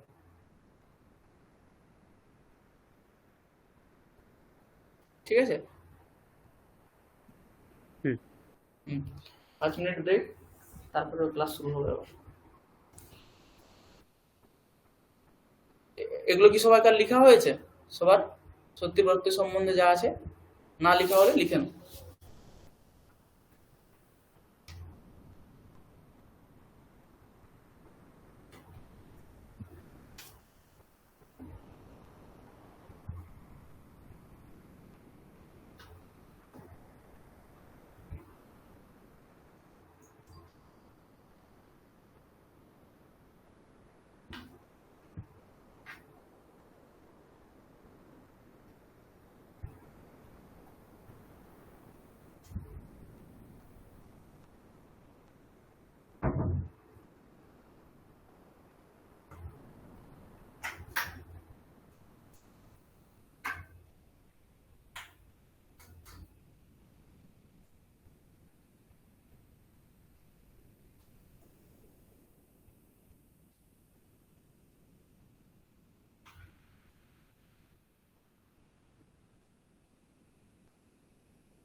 স্যার হ্যাঁ বলছি যে এই সত্রী প্রত্যয়তে ওটা মানে পুংলিঙ্গে কি সব ধাবত শব্দের মতন হবে?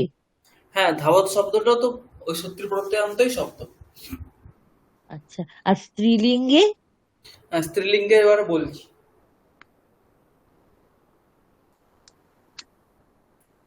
তাহলে অতদূর বোঝা গেছে তো সবাই? হ্যাঁ, অতদূর পর্যন্ত কিছুটা সবার তো বুঝেছি তো স্যার, হ্যাঁ স্যার। কিছুটা তো মাথায় এখন আছে, বুঝেছি। হুম। এরপরে হচ্ছে আমাদের একটা নিয়ম কি বলা হলো, যদি পুংলিঙ্গ হয় তাহলে অথবা নপুংসক লিঙ্গ হয়। এখন যদি কর্তা স্ত্রীলিঙ্গ হয় তাহলে কি হবে? তো তি হয়ে যায় না স্যার? হুম, কর্তাবাচক শব্দ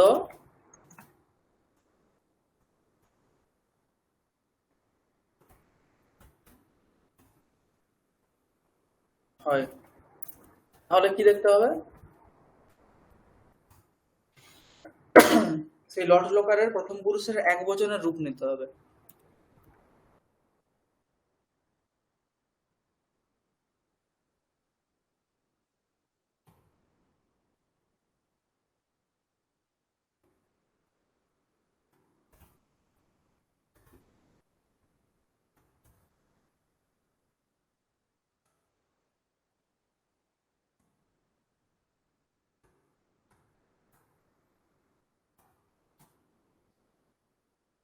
এই লট লকারের প্রথম পুরুষের এক বচনের রূপ নিলে আমরা কিছু কিছু ধাতু পাবো, যেখানে রূপে কি থাকবে,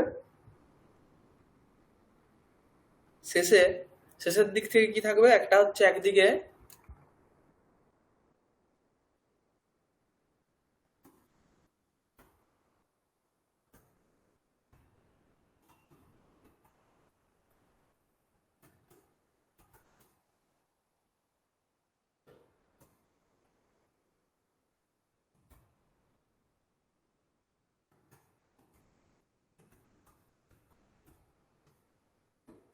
ঠিক আছে, সেখানে আমরা দুটো স্টেপ পাবো। ঠিক আছে, যদি কর্তাবাচক শব্দ, কর্তৃবাচক যদি শব্দ স্ত্রীলিঙ্গ হয় তাহলে লট লকারের প্রথম পুরুষের এক বচনের রূপ নিতে হবে। সেই এক বচনের রূপে হয় শেষের দিকে কি হয়, হয় অতি থাকবে আর না হয় অতি থাকবে না।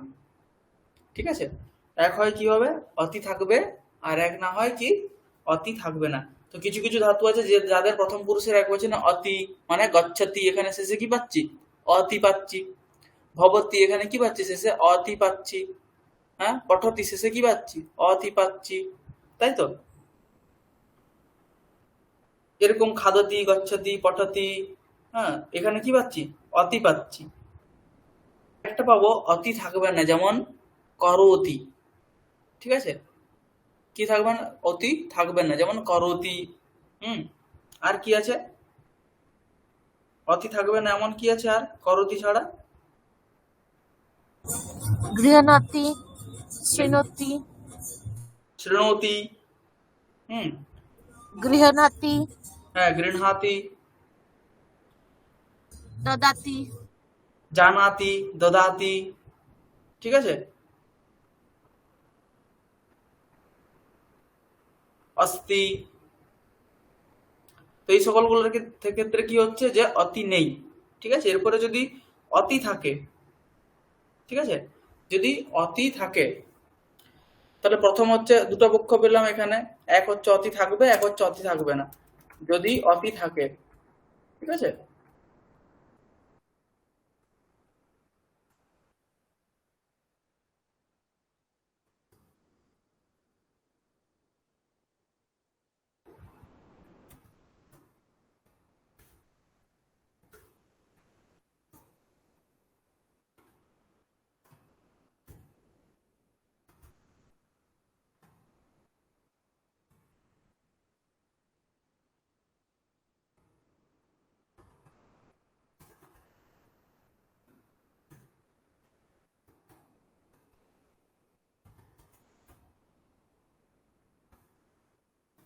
হ্যাঁ, এটা আলাদা করে একটা স্টেপ করে দিই।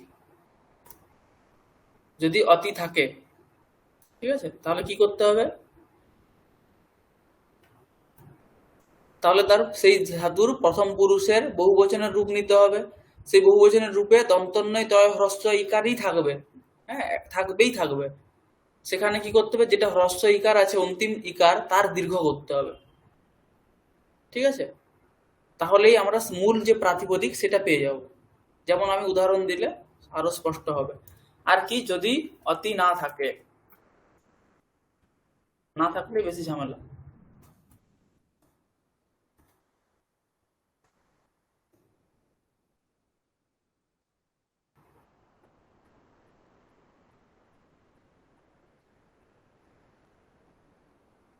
হুম, যদি অতি না থাকে তাহলে তারও শেষে কিন্তু দন্তন্বয় ত হ্রস্ব ইকারই থাকবে।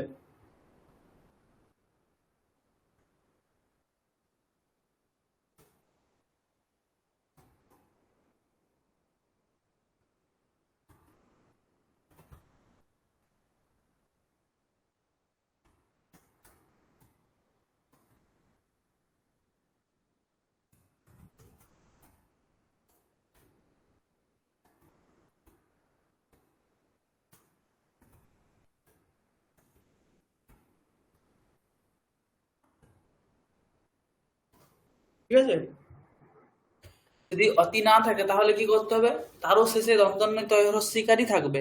সেখানে দন্তন্যটা বাদ দিয়ে বাকি যে হ্রস্বইকারটা আছে তার দীর্ঘ করতে হবে। ঠিক আছে, তাহলে প্রথমত কি দেখতে হবে আমাদের, যদি কর্তৃবাচক শব্দ স্ত্রীলিঙ্গ হয় তাহলে তার লট লকারের প্রথম পুরুষের বহুবচনের রূপ দিতে হবে। যেমন যেমন একটা বাক্য আমি বলছি, যেমন সীতা পঠতি।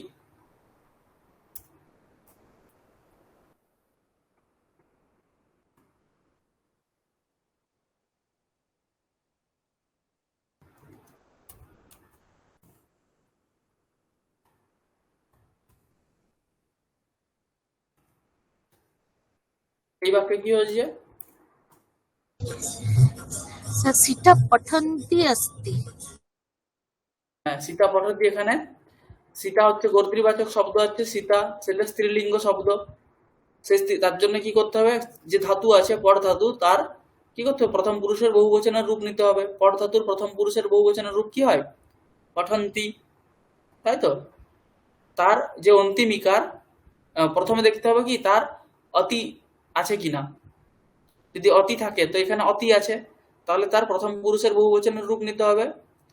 প্রথম পুরুষের বহুবচনের রূপে হচ্ছে পঠন্তি, তার অন্তিম যে ইকার তাকে দীর্ঘ করে দিতে হবে, দিয়ে পঠন্তি এরকম হবে। ঠিক আছে, তো সীতা এই বাক্যে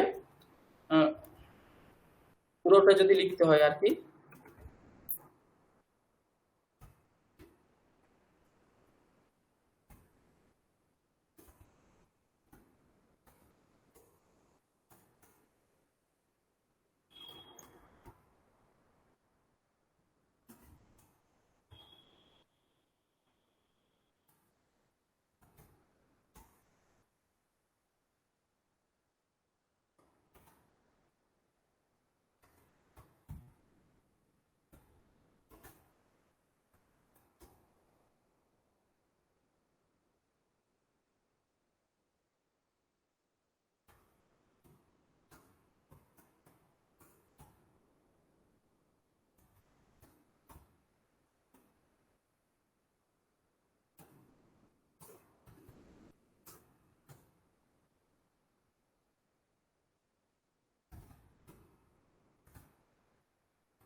ঠিক আছে।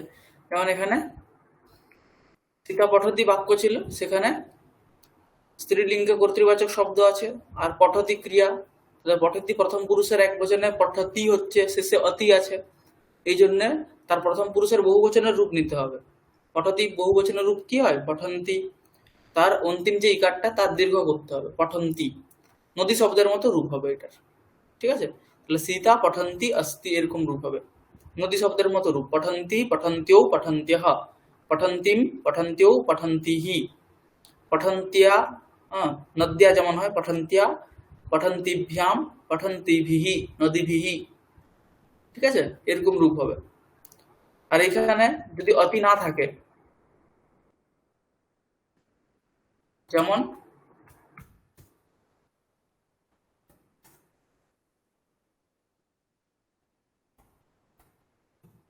অতি নেই, এখানে করতি আছে।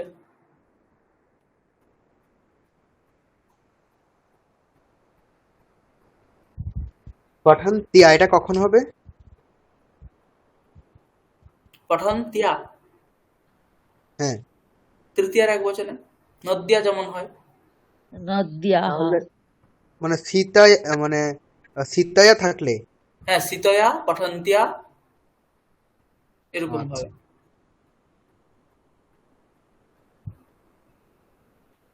যেমন সীতা করতি, এখানে কি আছে? অতি নেই।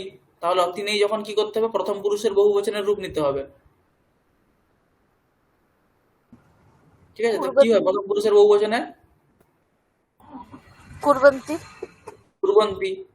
তার থেকে কি করতে হবে? দন্তন্যটাকে বাদ দিয়ে দিতে হবে, আর ইকারের দীর্ঘ করতে হবে। তাহলে কি হয়?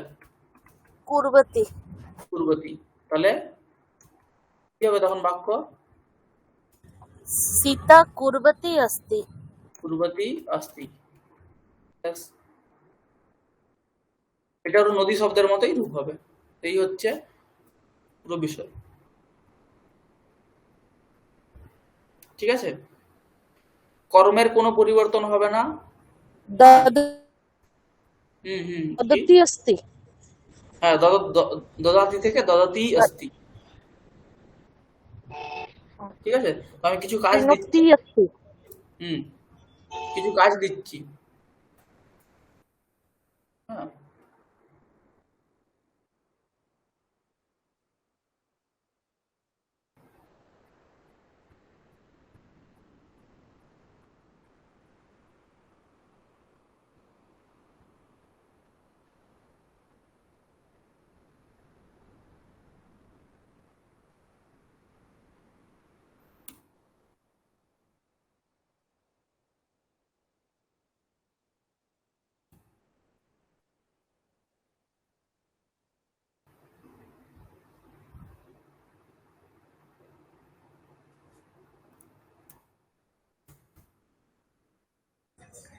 স্যার এই পিডিএফটা পাঠিয়ে দেবেন? পাঠিয়ে দেবো। ঠিক আছে।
এই 5টা বাক্য রইলো।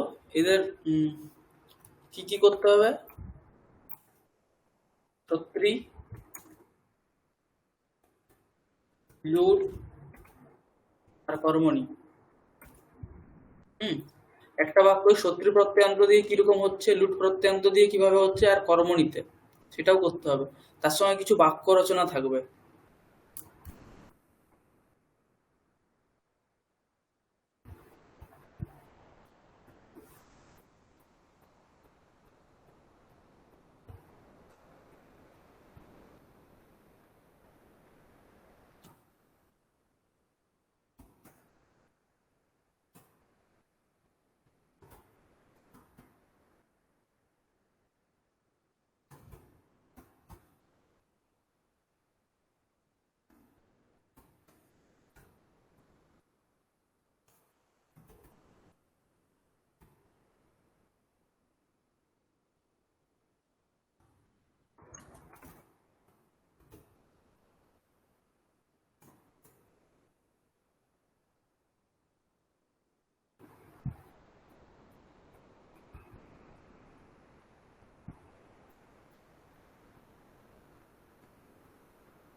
হুম, ঠিক আছে। তো সত্রী প্রত্যয়টা এখানে এই দুটো বাক্যতেও কাজে লাগবে। হুম তো অতটা হচ্ছে ওটা দেওয়া রইলো।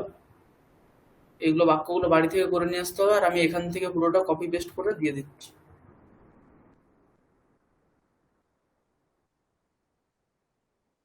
সত্যি প্রত্যয়, ঠিক আছে। এরপর একটা গল্প আমরা একটু শুরু করব আজ।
হুম দেখতে পাওয়া যাচ্ছে তো সকলের? একটা গল্প আছে আমাদের, চিত্রকারস্য কৌশলম। হুম চিত্রকারস্য কৌশলম, কৌশলম মানে হচ্ছে কুশলতা। ঠিক আছে, তো চিত্রকারের কুশলতা সেই সম্বন্ধে একটা গল্প। চিত্রকার মানে হচ্ছে যে পেন্টিং মানে ছবি আঁকে যারা, তাদেরকে চিত্রকার বলা হয় এখানে। তো সেই চিত্রকারের নিয়ে একটা গল্প। ঠিক আছে। কশ্চিৎ খলহ নৃপঃ, প্রথমে কি বলছে, কশ্চিৎ খলহ নৃপঃ বামেন নেত্রেণ কাণঃ আসিত। আসিত এখানে দীর্ঘ ইকার হবে, হ্যাঁ, এখানে হ্রস্ব ইকার হয়ে গেছে, পিডিএফ তো এটা ঠিক করা যাবে না। কশ্চিৎ খলো নৃপঃ বামেন নেত্রেণ কাণঃ আসিত। এখানে কোন কোন শব্দগুলো ক্রিয়াপদ কি পেয়েছি আমরা, আসিত, তাই তো। বাক্যটা কিসে, কোন বাচ্চা আছে,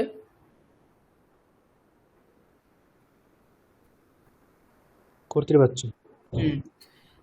এখানে নতুন কি মানে পুরনো কি শব্দ পেয়েছি আমরা, পুরনো শব্দ পরিচিত কিছু,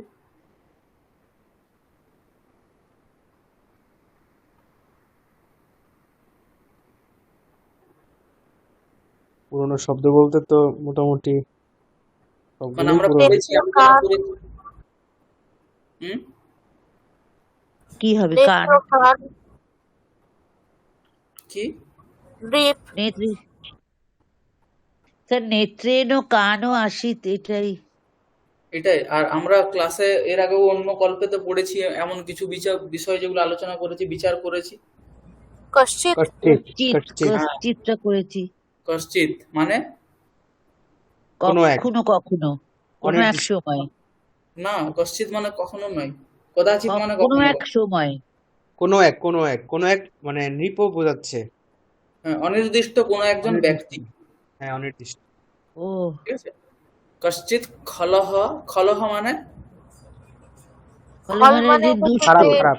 হ্যাঁ দুষ্ট। খারাপ, হ্যাঁ শট, দুষ্ট, হ্যাঁ দুষ্ট, খল মানে দুষ্ট, ঠিক আছে। কশ্চিৎ খলহ নৃপঃ, সেই নৃপঃ মানে রাজা, তার বিশেষণ কি বলা হচ্ছে, খলহ। কোনো একজন খল নৃপ, নৃপঃ আসিত মানে ছিলেন, ঠিক আছে। তাহলে কোনো একজন দুষ্ট রাজা ছিলেন। মাঝে কি বলছে, বামেন নেত্রেণ কাণঃ, ও, ঠিক আছে। তারপর কানো মানে কানা, স্যার কানা।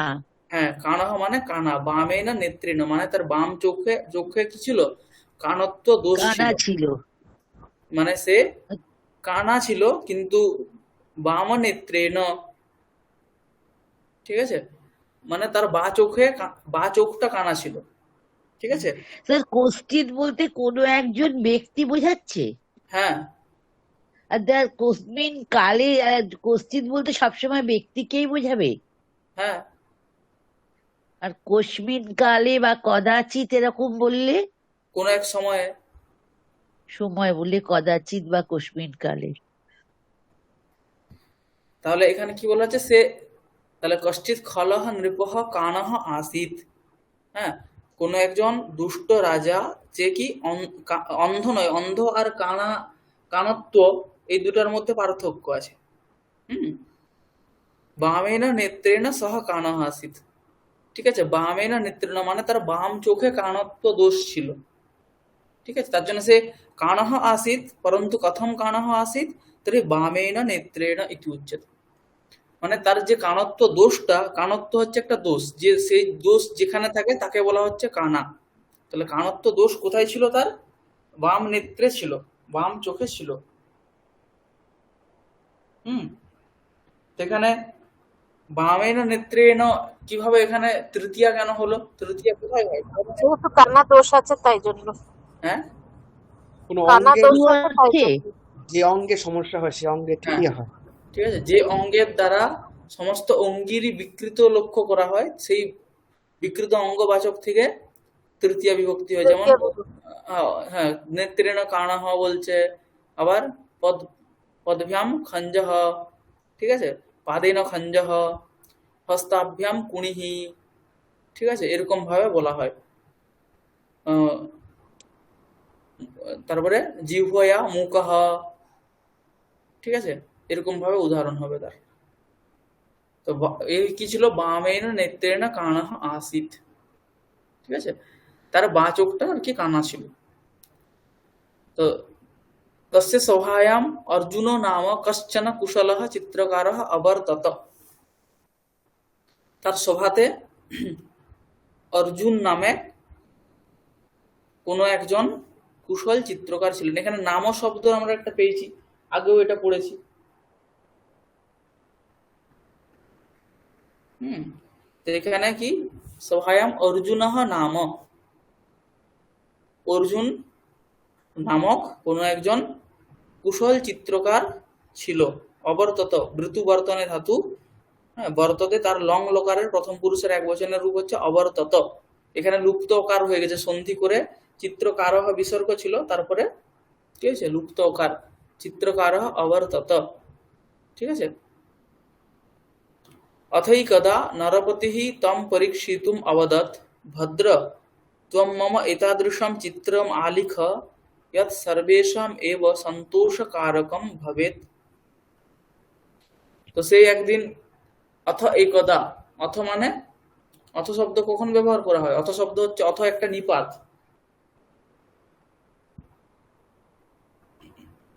অথ একটা কি নিপাত, কখন ব্যবহার করা হয়? কোনো কিছু শুরু করতে? অনন্তর বোঝাতে, মানে এর পরে এটা বোঝাতে। ঠিক আছে, তো সেখানে ছিল এরপরে একদা মানে কোনো এক সময়ে, তো এর পরে এটা বোঝাচ্ছে হচ্ছে অথ শব্দ, অনন্তর কালকে বোঝাচ্ছে। অনন্তর মানে ঠিক পরে। ঠিক আছে, অথ একদা। আবার অথ শব্দের আরো অন্যান্য অর্থও আছে, তো এখানে হচ্ছে অথ মানে তারপরে, অথ একদা এরপরে কোনো এক সময়ে, একদা মানে কোনো এক সময়ে, নরপতিহি মানে সেই রাজা, নরপতিহি তম, তম মানে, তম শব্দের দ্বারা কাকে বুঝবে?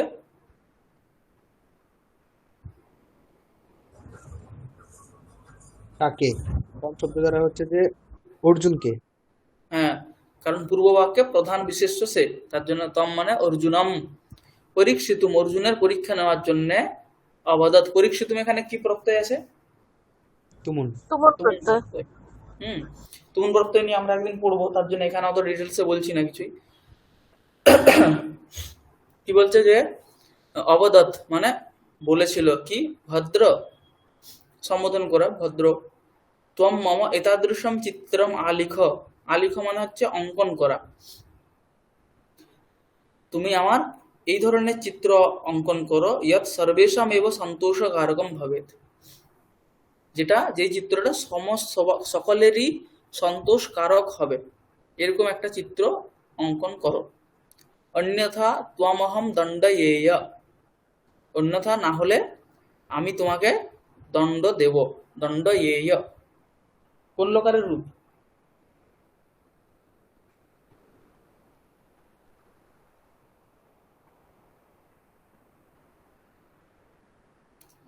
বিধিলিঙ্গ,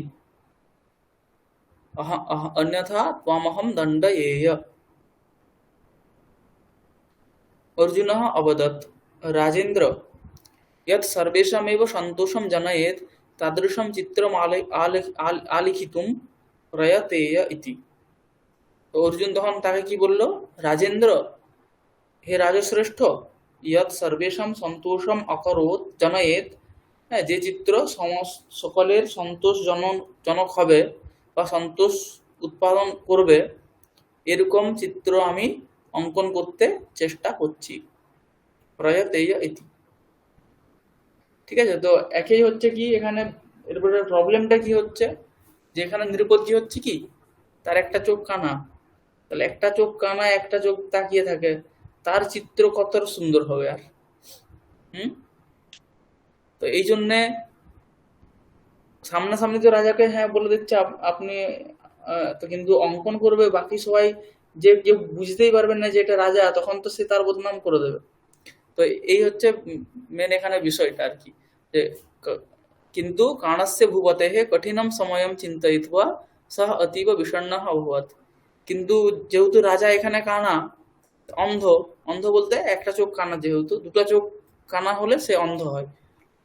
অন্ধ মানে একদম দেখতে পাচ্ছে না, কিন্তু কানা মানে একটা চোখ হচ্ছে নষ্ট, একটা চোখে দেখতে পায়, তখন তাকে কানা বলা হচ্ছে। তো তার যেই সময় এরকম ভেবে সে কিন্তু অত্যন্ত বিষণ্ণ হয়ে গেছে, যে এমন চিত্র কিভাবে অঙ্কন করবে যেটা সবারই সন্তোষজনক হবে। ঠিক আছে, তো কি করছে দেখি। অর্জুনঃ ব্যচিন্তয়ৎ यदि নৃপস্য বাস্তবম চিত্রম আলিখেয়ম তর্हि চিত্রে স্বনয়নম কাণম দৃष्ट्वा অয়ম মহ্যম ক্রুধ্যেত মাঞ্চ দণ্ডয়েত। অর্জুন তখন অত্যন্ত ব্যাকুল হয়ে চিন্তা করছে কি, ব্যাচিন্তয়ত, হ্যাঁ, বি যুক্ত অচিন্তয়ত, অচিন্তয়ত লং লকারের রূপ, বি উপসর্গ এখানে, মানে ব্যাকুল হয়ে চিন্তন করা।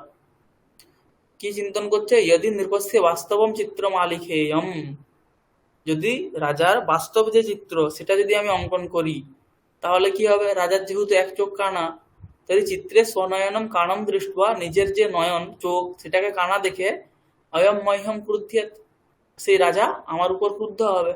মহ্যম ক্রুদ্ধেত এখানে একটা প্রয়োগ আছে। হুম,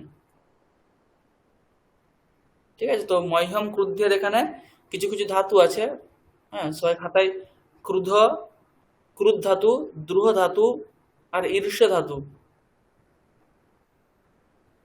ঠিক আছে, এই তিনটে ধাতু আছে। এই তিনটে ধাতু সাধারণভাবে যার উপরে কোপ আছে তার উপরে ব্যবহার করি, যেমন ক্রুধ্যতি, দ্রুহ্যতি, ঈর্ষতি, ঈর্ষা করা, দ্রোহ করা, রাগ করা। তো এগুলো যার প্রতি ক্রোধ বা রাগ আছে তার থেকে কি হবে? চতুর্থী হবে, ঠিক আছে। তাহলে ক্রুদ্ধেত এখানে ক্রুদ্ধ ধাতু ব্যবহার করা আছে। কার উপরে রাগ হচ্ছে? অর্জুনের আমার উপরে। উপরে, হ্যাঁ আমি হ্যাঁ, চতুর্থী। তাহলে সেখানে চতুর্থী হচ্ছে, ঠিক আছে। তাহলে তিনটা ধাতু বললাম, কি?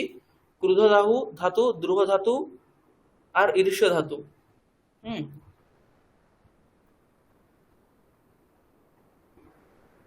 আর অসূয় একটা আছে, অসূয়।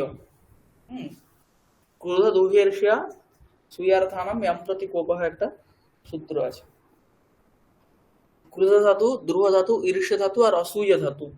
অসূয়তি মানে ক্রুদ্ধতি মানে কোপ করা, দ্রুহ্যতি মানে দ্রোহ করা, ঈর্ষতি মানে ঈর্ষা করা, অসূয়তি মানে হচ্ছে গুণেষু দোষাবিষ্করণম, হ্যাঁ, যার মধ্যে গুণ আছে সেই গুণের মধ্যে দোষ খুঁটে খুঁটে বের করা। তো সেক্ষেত্রে কি বলা হবে? অসূয়তি। আর যার উপরে এরকম দোষ বের করানো হচ্ছে তৎবাচক শব্দ থেকে চতুর্থী হবে। হ্যাঁ, যদি আহ, উম, গুণ আছে কিন্তু মানে সে তখন সেই মুহূর্তের জন্য দোষ বের করানো হচ্ছে, দোষ আবিষ্কার করা হচ্ছে তার মধ্যে, গুণেষু দোষ আবিষ্করণম, ঠিক আছে, তখন হচ্ছে চতুর্থী হবে। যেমন গোপ্যঃ কৃষ্ণায় অসূয়তি, অসূয়ন্তি, বা গোপী কৃষ্ণায় অসূয়তি, ঠিক আছে। তো গোপীরা কি করছে? কৃষ্ণের দোষ দেখছে, কারণ কৃষ্ণ অন্যদিকে চলে যাচ্ছে, তাদের কাছে যাচ্ছে না বলে তারা কৃষ্ণের মধ্যে দোষ দেখছে, ঠিক আছে। তো এখানে যদিও মানে সাধারণভাবে ক্রোধ আসছে না, তবু এখানে এরকম প্রয়োগ হয় আর কি, ঠিক আছে। তো সেরকম অর্থ আর কি, ক্রুধ্যতি, দ্রুহ্যতি, ঈর্ষতি, অসূয়তি।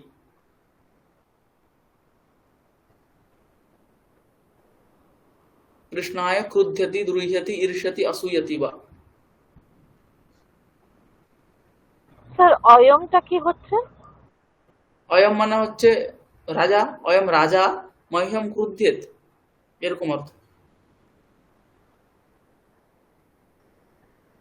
হুম, তো মাঞ্চ দণ্ড এত, আর আমাকে কি করবে? সে ক্রুদ্ধ হয়ে আমাকে দণ্ড দেবে, শাস্তি দেবে কিছু, ঠিক আছে। তাহলে কি তার যদি বাস্তব চিত্র অঙ্কন করি তাহলেও চাপ আছে। আর যদি চিত্রে আসছে কাণম নয়নম না লিখেয়ম তরি তৎ চিত্রম অযথার্থম ভবেত, যদি একে এই চোখ কানা না দেখায় আমি চিত্রে, তাহলে এটা অযথার্থ হয়ে যাবে। তখন অন্যান্য লোক আমার চিত্রকে নিন্দা করবে, আমার যে আর্ট তা সেটা নিন্দা হবে। অতঃ জনা মাম নিন্দেয়ুঃ তৎ কিমধুনা অনুষ্ঠেয়ম ইতো ব্যাঘ্র ইতস্তটি ইতি মে অবস্থা জাতা, ঠিক আছে। তো আমি এখন কি করব, আমার কি করা উচিত, এটা আমি এখন বুঝতে পারছি না। ইতঃ ব্যাঘ্র ইতঃ তটি ইতি মে অবস্থা জাতা, হ্যাঁ। তো পাহাড়ের মাঝে আছে একদিকে বাঘ আর একদিকে হচ্ছে পুকুর আর কি। তো অনেকে বলবে পুকুরে ঝাঁপ দেওয়া ভালো, সে যে সাঁতার জানে না সে কি করবে? পুকুরে তো লাফ দিয়ে দিলে কোনো মতেই আর বাঁচার চান্স নেই, যদিও বাঘের কাছ থেকে যা হোক করে মানে 0%, মানে 10% চান্স থাকতেও পারে, কিন্তু পুকুরে ঝাঁপ দিয়ে দিলে যে সাঁতার জানেন না, তো সেরকমের অবস্থা হয়ে গেছে না। ঠিকঠাক করে চিত্র অঙ্কন করতে পারবে না,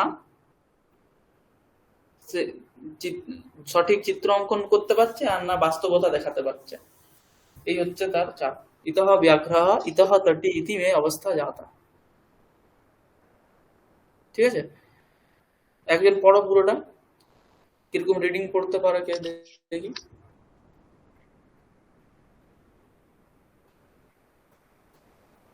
পূর্ব হুম চিত্ত না চিত্তকারস্য কৌশলম কশ্চিৎ খলু নৃপো বামেন নেত্রেণ কাণ আসিত হুম তস্য সভায়ামর্জুনো নাম কশ্চন কুশলः চিত্রকার অবর্তত। হুম অথেকদা নরপতিস্तं পরীক্ষিতুম বদৎ হুম ভদ্র ত্বম মম এতাদৃশম চিত্রমালিখ যৎ সর্বেষামেব সন্তোষকারকম ভবেৎ, হুম অন্যথা ত্বমহং দণ্ডয়েয়। হুম অর্জুনः অবদৎ রাজেন্দ্র যত সর্বেষামেব সন্তোষম জনয়েৎ তাদৃশং চিত্রমালিখন্তুম আলিখিতুম। প্রয়তেয়। হুম চিত্রম অলিখিতুম আলিখিতুম। আলিখিতুম হুম প্রয়তেয় ইতি। হুম কিন্তু কিন্তু কানস্য ভূপতেः হুম কঠিनं সময়ं চিন্তয়িত্वा সः অতীব বিষণ্ণ অভবৎ। হুম আর পূর্ব স্যার হ্যাঁ, তারপরে অন্য একজন।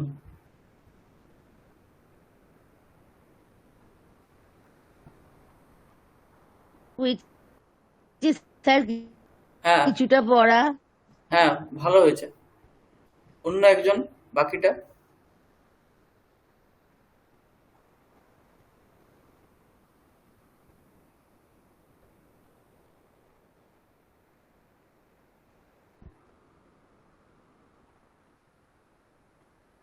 নিজে থেকে কেউ আগ্রহী নয়? স্যার হ্যাঁ, অর্জুন ব্যচিন্তয়ৎ যদি নিপস্য আপনি পড়লেন তো একবার, অন্য কেউ পড়বেন? ও সেটাই আমি জিজ্ঞেস করলাম। আচ্ছা, অন্য কেউ পড়ুক, অন্য কেউ। আচ্ছা আমি পড়ছি। বলবো? হ্যাঁ হ্যাঁ হ্যাঁ হ্যাঁ, একজন। স্যার নগরম আগত্য হুম তাদৃশম চিত্র তেন লিখিতম ততস্তথ নৃপায় সমর্পয় বিনয়েন অবদৎ। না, অর্জুন ব্যচিন্তয়াৎ এখান থেকে। স্যার কোথায়? অর্জুনো ব্যচিন্তয়াৎ, সেকেন্ড প্যারা। এবং স্যার না, তার উপরে অর্জুনো ব্যচিন্তয়াৎ।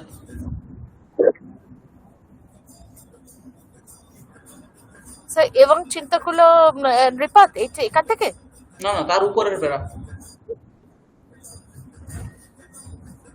व्याधम अपश्य तथा स्थितं तं व्याधम दृष्ट्वा स मुदित। এখান থেকে অর্জুনো ব্যচিন্তয়াৎ, এখান থেকে। अच्छा अच्छा